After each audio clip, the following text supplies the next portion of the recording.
Good evening, students. Welcome back to your English online class. I'm sure everything's well. You all are taking good care of yourself. So, students, today we are starting with the second part of lesson 2 of the book Behave. The first part we have already seen. We are starting with the second part titled The SHEHNAI of Bismillah Khan. Students, this chapter is about origin of Shehnai and the contribution of Ustad Bismillah Khan to bring this instrument called Shehnai onto classical stage. His contribution in bringing this instrument onto classical stage. So we are going to see about it in this part. Think of Shehnai and the first thing you'll probably imagine is a wedding or a similar occasion or function. This is so obvious that whenever we think of Shehnai, first thing that comes to our mind is a function, a wedding or something, right? The next would probably be Ustad Bismillah Khan, the Shehnai maestro. So basically students, Ustad Bismillah Khan, he was a Shehnai maestro, right? He was a master of Shehnai, of playing Shehnai, right? So he was maestro of playing this instrument called Shehnai. Okay, so these two things come into our mind whenever we think of Shehnai. Okay, students, let's start with the lesson. Emperor Aurangzeb banned the playing of a musical instrument called pongi in royal residence, for it had a shrill, unpleasant sound. Pongi became the generic name for reeded noisemakers. Few had thought it would one day be revived. Students, actually, Emperor Aurangzeb banned the playing of a musical instrument called pongi because of its unpleasant sound. It had that unpleasant or high pitched tone. Okay, so due to that, this king, he banned the use of this instrument, right? And pungi became the generic name for reeded noisemaker. So it became a generic name. Generic name is the name given to a group of instruments. Okay, and it became generic name for reeded. Reeded is like wind instruments, like you have flutes. Okay, so it became that name. And some of them people thought that soon it will be revived. Revived means it will recover. That means the ban will be cancelled. But what happened? A barber of a family of professional musicians who had access to the royal palace decided to improve the tonal quality of the pongi. So there was a barber who belonged to a musician family, right? He decided that he will improve the quality of this instrument, right? And for this, what did he do? For this, he chose a pipe with a natural hollow stem. Okay, so it was like he chose a hollow stem. Okay, hollow, through which you can see like that was longer and broader than pongi. So it was longer and broader than pongi. Okay, and he just made 7 holes on the body of the pipe. He made 7 holes in that. Okay, and when he played on it, closing and opening some of these holes, soft and melodious sounds were produced. So you all must have seen flute also has these holes. So in the same way, Shehnai also has these 7 holes through which he started playing, closing and opening some of the holes. And what happened after that? Melodious sounds, sweet sounds were produced. He played the instrument before royalty, that means before kings, and everyone was impressed by such sound, right? Instrument so different from pungi had to be given a new name. Obviously this instrument was different from pungi, right? So it was given a new name. As the story goes, since it was played in Shah's chamber, since it was played in royal, chambers in front of kings, and it was played by a nai. Nai, you all know, it's a Hindi name for barber. So due to that, the instrument was given the name Shehnai. Okay, since it was played in Shah's chambers and it was played by a nai, so the combination of two, the instrument was given the name Shehnai. Okay. The sound of Shehnai began to be considered auspicious, and the sound it began to be considered auspicious. Auspicious is like so pure, and it brought good fortune. Okay, so it was so auspicious to have this sound, and for this reason, it is still played in temples and is an indispensable component of any North Indian wedding. This you all know that Shehnai is also played in temples because it is so auspicious, right? and it is unavoidable. Indispensable means unavoidable part of any wedding. You all know Shehnai is played in every wedding, right? In the past, Shehnai was part of Naubat, or traditional ensemble of 9 instruments found at royal courts. What is Naubat?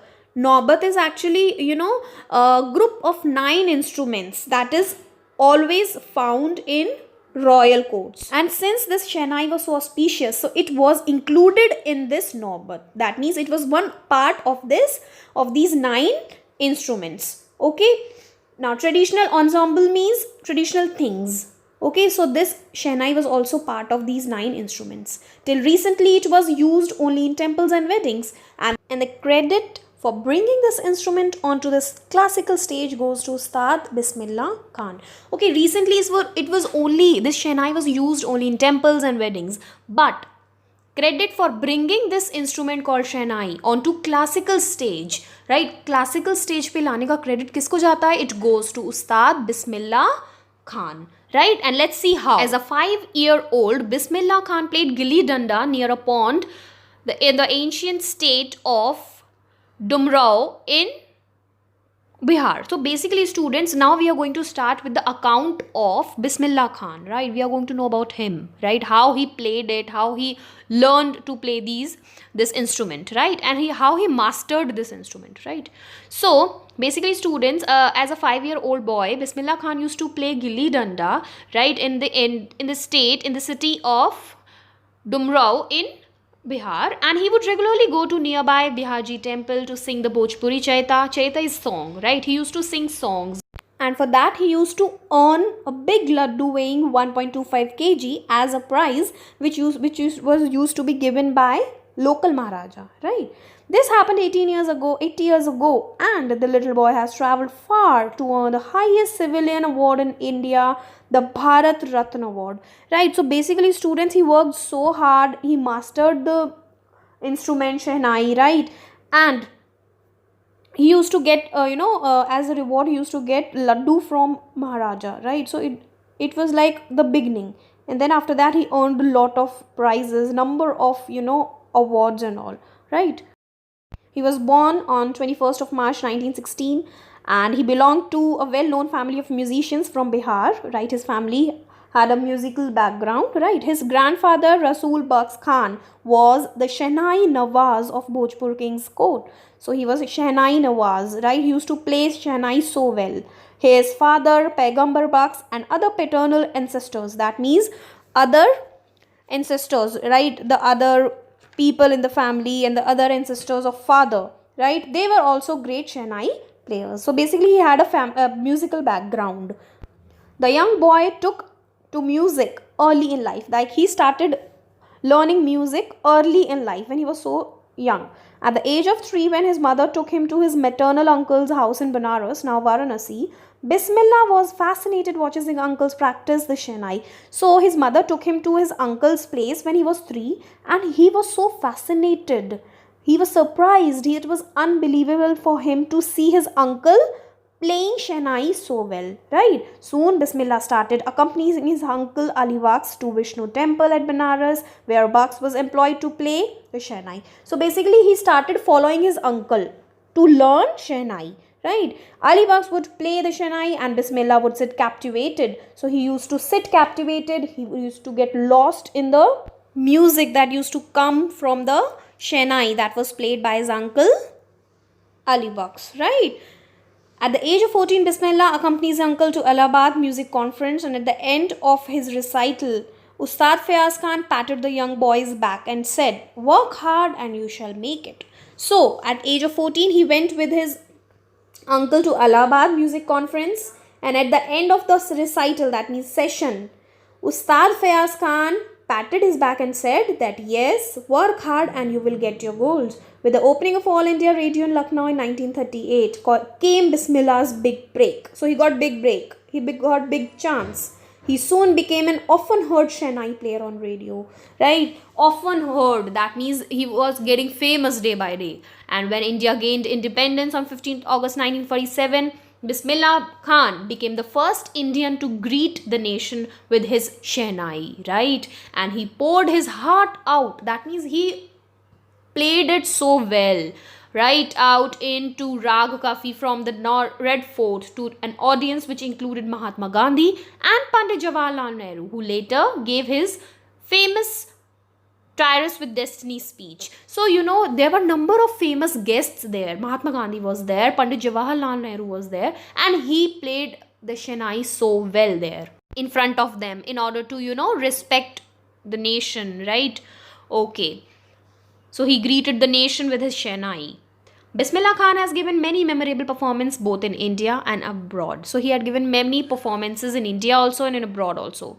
His first trip abroad was to Afghanistan, where King Zahir Khan was so taken. That means he was so impressed by this maestro, that means Master Bismillah Khan, that he gifted him priceless Persian carpets and other souvenirs. So he went to Afghanistan, and there the king Zahir Khan was so impressed by him that he offered or gifted Bismillah Khan what? Some precious Persian carpets and number of memorable things, right, as gifts. The king of Afghanistan was not the only one to be fascinated with Bismillah's music. That means he was not the only one. Number of people got fascinated by Bismillah's music. Film director Vijay Bhatt was so impressed after hearing Bismillah that he even named a film, right, after the instrument, and the film was named as Goonj Uthi Shehnai, right? So he was so impressed that he named a film only. The film was a hit, right? That means it got so famous, and one of Bismillah Khan's composition, Dil Ka Khilona Hai Toot Gaya, turned out to be a nationwide chartbuster. Chartbuster is like got so famous, right? Despite this huge success in the cellular world, Bismillah Khan's ventures in film music were limited to two. That means in film music it was two only. One was Vijay Bhatt, Goonj Uthi Shehnai, and next one was Vikram Srinivas Kannad venture. What do you mean by venture? Venture is like task or project, right? So in film industry there were two. First one, Goonj Uthi Shehnai, and the second one was Sanadi Appanna, right? I just can't come to terms with the artificiality and glamour of the film world, he said with emphasis. So with focus he said that I can't come. That means this artificial glamour of film industry is not for me, right, he said. So it was his nature, like he was so true, he was so dedicated towards his passion towards music, that he said that this artificiality of glamour world of film industry is not for me, right? Awards and recognition came thick and fast. That means thick and fast is like he started getting number of awards. Bismillah Khan became the first Indian to be invited to perform at prestigious Lincoln Central Hall in United States of America. So he was the first Indian to be invited to perform at this center hall, right? He also took part in World Exposition in Montreal and Cannes Art Festival and in the Saka Trade Fair. So he got number of opportunities and he played there so well, and he had shown the cultural heritage of our country in number of places, right? Okay, so well known did he become internationally. Then an auditorium in Tehran was named after him. That means he was so well, he was a master, right? That number of things were named after him. Even an auditorium was named after him, right? Tahar Mosque, Ustad Bismillah Khan, right? So this was the name given to the auditorium, right? So he got so famous, and number of awards like national awards like Padma Shri, the Padma Bhushan and Padma Vibhushan were conferred on him. That means number of awards, he won number of awards, right? In 2001, Ustad Bismillah Khan was awarded India's highest civilian award, the Bharat Ratna, with a coveted award. That means coveted is like desired award. He wanted that award, resting on his chest and his eyes glinting or shining with rare happiness. He said, all I would like to say is, teach your children music. This is Hindustan's richest tradition. Even the West is now coming to learn our music, right? So after that award, his eyes were glinting, right? Glinting is like shining, and with rare happiness. Rare is like which is not common. With rare happiness, he said, all I would like to say is, teach your children music. This is Hindustan's richest tradition. Even the West is now coming to learn our music, so we should teach our children music. It is a very important part of our tradition, right? In spite of having traveled all over the world, Khan Saab, as he's fondly called. So he's fondly is like willingly, people call with love, call him Khan Sahab, right?